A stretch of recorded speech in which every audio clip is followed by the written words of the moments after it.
you probably had begun to think that this blackboard was never to serve a purpose. But when you get to a nice word like monothelitism, it's useful to have a blackboard. Monothelitism was the sort of last issue in the question of how the human and divine natures related to one another in Jesus.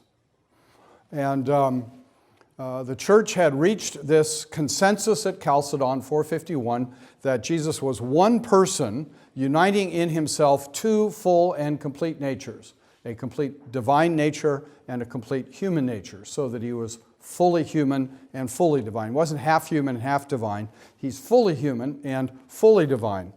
And that did leave the church with tensions amongst some who thought to talk about two complete natures ran too much risk of leaving you with two persons in Jesus.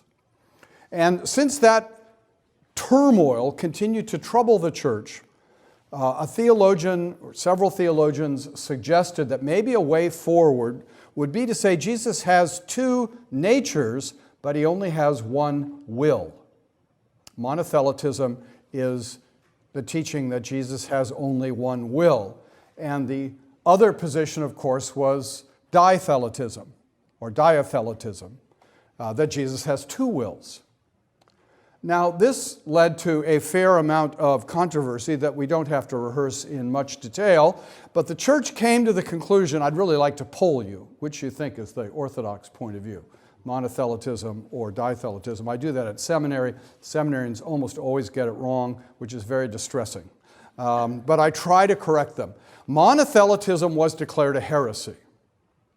And the reason it was declared a heresy is because the church concluded a will is an essential part of a nature.